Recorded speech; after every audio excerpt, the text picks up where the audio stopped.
नमस्कार दोस्तों, मैं धर्मेंद्र पांडे फिर से एक बार स्वागत करता हूं आप सभी का अपने YouTube चैनल पर। दोस्तों, आज हम सब हिंदी भाषा 12वीं कक्षा की हिंदी भाषा में जो अनिवार्य संस्कृत है, संस्कृत दिग्दर्शिका, उसके दूसरे पाठ का अध्ययन करेंगे। पहले पाठ का अध्ययन हम लोगों ने पिछले वीडियो में कर लिया है, भोजसौदार्यम का। आज हम लोग दूसरे पाठ का अर्थात संस्कृत भाषाया महत्वम दूसरे पाठ का अध्ययन करेंगे। ये जो पाठ है भारतीय गौरव, भारतीय संस्कृति का एक श्रेष्ठ जो मार्गदर्शन करता है संस्कृत भाषा, जिसको हम देववाणी के नाम से भी जानते हैं, उसी भाषा का हम अध्ययन करेंगे। लिखा है संस्कृत भाषाया महत्वम अर्थात संस्कृत भाषा का महत्व। आइए हम लोग चलते हैं अपने वीडियो में आगे। धन्यो अयम भारत देश यत्र समुल्लसति जनमानस पावनी भव्य भावोद्भावनी शब्द संदोह प्रवशनी सुर भारती विद्यमानेषु निखिलेष्वपि वाङ्मयेषु अस्याः वाङ्मयं सर्वश्रेष्ठम सुसंपन्नम च वर्तते। अर्थात अर्थ देखते हैं। धन्यो अयम, धन्य है वह भारत देश, भारत देश, यत्र जहाँ पर समुल्लसत अर्थात विकसित होता है, जनमानस पावनी, जन के अर्थात मानव के मानस अर्थात मन को पावन करने वाली, भव्य भावोद्भावनी, भव्य भावों को उत्पन्न करने वाली अर्थात भव्य भावों को बताने वाली, शब्द संदोह प्रवशनी, सुंदर शब्दों को जन्म देने वाली सुर भारती संस्कृत भाषा। अर्थात भारत देश, वह भारत देश धन्य है जहाँ पर जनमानस को पावन करने वाली, भव्य भावों को प्रदर्शित करने वाली, उसको कंठस्थ कराने वाली, उसका ज्ञान कराने वाली और नए नए शब्दों को जन्म देने वाली वह संस्कृत भाषा। आगे चलते हैं। विद्यमानेषु निखिलेष्वपि वाङ्मयेषु अस्याः वाङ्मयं सर्वश्रेष्ठम सुसंपन्नम च वर्तते। अर्थात इस संपूर्ण संसार में विद्यमान जो वाङ्मय अर्थात जो साहित्य है, अस्याः वाङ्मयम, वह वाङ्मय, वह साहित्य सर्वश्रेष्ठम सुसंपन्नम च वर्तते, सबसे सर्वश्रेष्ठ और सबसे अधिक संपन्न है। अर्थात संस्कृत भाषा का जो साहित्य है वह सभी साहित्यों में, संसार के सभी साहित्यों में सबसे श्रेष्ठ और संपन्न है। आगे चलते हैं। इयमेव भाषा संस्कृत नामनापि लोके प्रसिद्धा अस्ति। इस भाषा को समाज में, संसार में संस्कृत भाषा के नाम से जाना जाता है। इयमेव भाषा अर्थात इस भाषा को संस्कृत नामनापि, संस्कृत नाम से, लोके प्रसिद्धा, समाज में जाना जाता है या माना जाता है अस्ति, ऐसा। अस्माकं रामायण महाभारताद्यैतिहासिक ग्रंथाः चत्वारो वेदाः सर्वाः उपनिषदः अष्टादश पुराणानि अन्यानि च महाकाव्यनाट्यादीनि अस्यामेव भाषायां लिखितानि सन्ति। हमारे रामायण, महाभारत आदि ऐतिहासिक ग्रंथ, लिखा है अस्माकं अर्थात हमारे रामायण महाभारताद्य ऐतिहासिक ग्रंथाः, महाभारत आदि ऐतिहासिक ग्रंथ जो हैं, चत्वारो वेदाः, चारों वेद, सर्वा उपनिषदाः, सभी उपनिषद, अष्टादश पुराणानि, 18 पुराण, अन्यानि च महाकाव्य नाट्यादीनि, आदि महाकाव्य और नाटक आदि अस्यामेव भाषायां लिखितानि सन्ति, इसी भाषा में लिखे गए हैं। आगे चलते हैं। इयमेव भाषा सर्वसामान्य भाषाणां जननीति मन्यते भाषा तत्वविधि भी।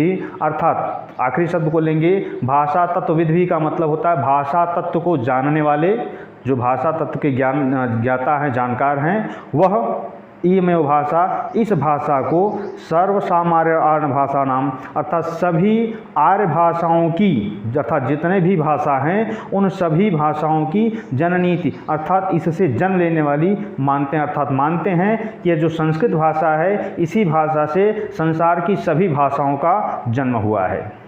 आगे चलते हैं। संस्कृतस्य गौरवं बहुविध ज्ञानाश्रयत्वं व्यापकत्वं च न कस्यापि दृष्टे विषयः।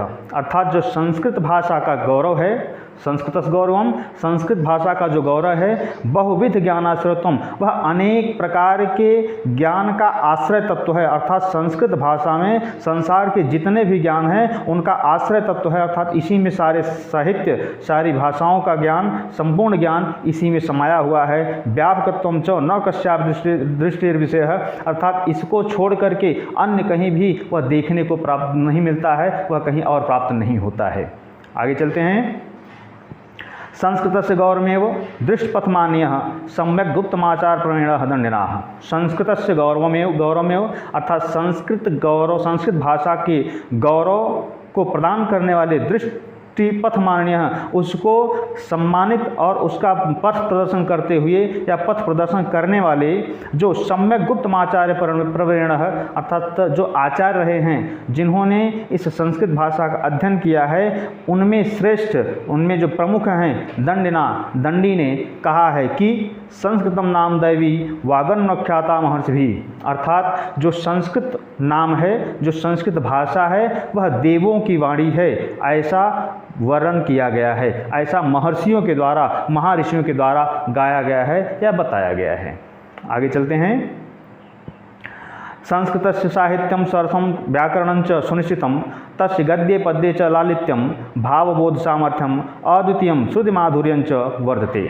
संस्कृतस्य साहित्यम सरसम, अर्थात जो संस्कृत का साहित्य है बहुत ही सरस, अर्थात बहुत ही मधुर है।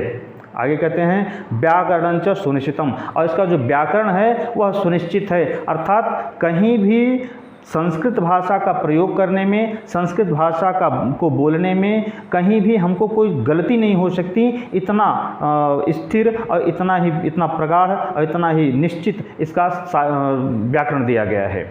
आगे चलते हैं।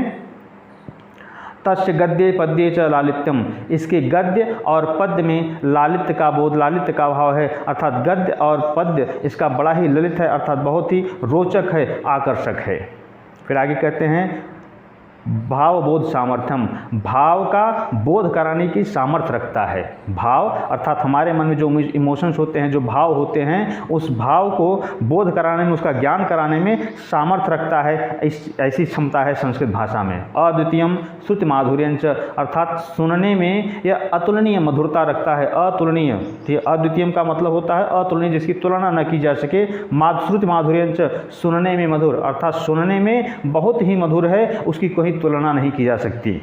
आगे है किं बहुना चरित्र निर्माणार्थम यदृशिम सत्प्रेरणाम संस्कृत वांग्मयम ददात नातदृशिम किंचित अन्यत, अर्थात चरित्र निर्माण के अर्थ में, चरित्र निर्माण के लिए यदृशि सत्प्रेरणा, जिस प्रकार की सत्प्रेरणा संस्कृत वांग्मयम, संस्कृत के साहित्य से प्राप्त होती, संस्कृत साहित्यम ददाति, संस्कृत का साहित्य देता है, न तादृशिम, उस प्रकार की प्रेरणा किंचित अन्यत और कहीं प्राप्त नहीं होती है।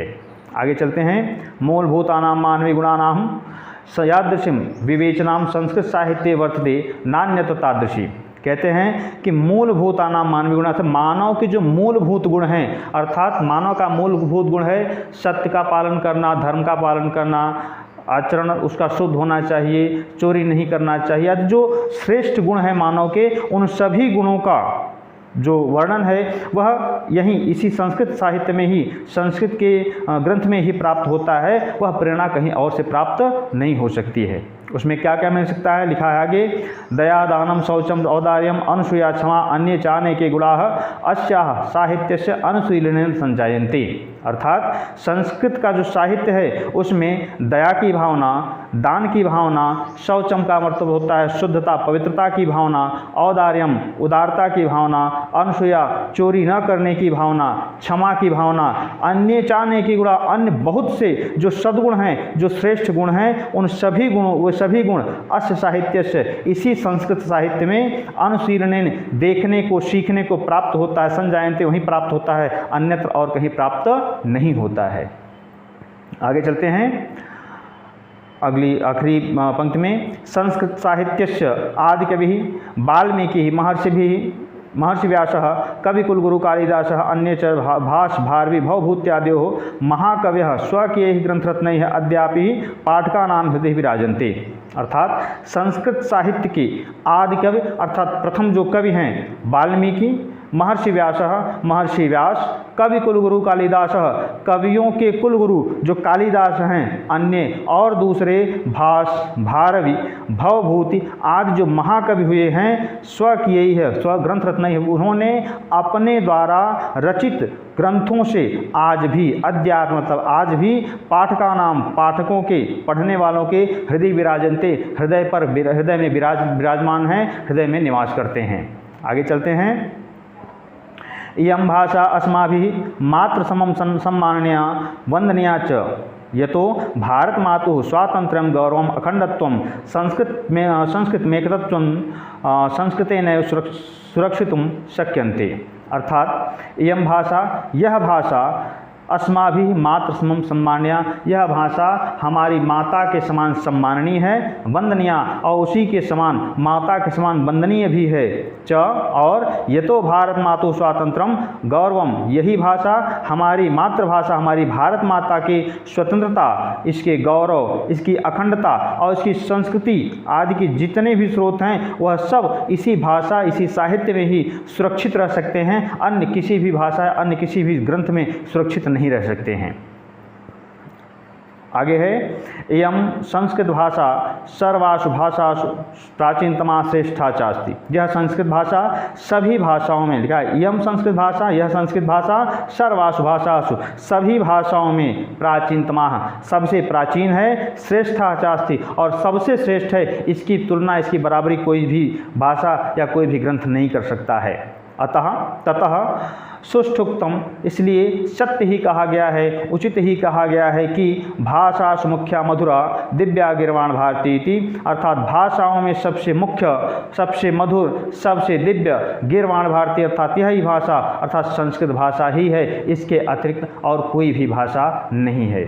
तो दोस्तों ये था हमारा दूसरा पाठ संस्कृत दिग्दर्शिका के संस्कृत भाषा या महत्वम। इसके आगे अगले पाठ में आत्मज्ञ एवं सर्वज्ञ हम तीसरे वीडियो में आपसे फिर मिलेंगे। यदि कहीं कोई अगर आपको समस्या हो तो उसको कमेंट बॉक्स में हमको पूछें, हम यथोचित जो भी संभव रहेगा जितना हम उसका आपको समाधान देने का प्रयास करेंगे। और हाँ, अगर वीडियो पसंद आया हो तो लाइक करिएगा, शेयर करिएगा। धन्यवाद।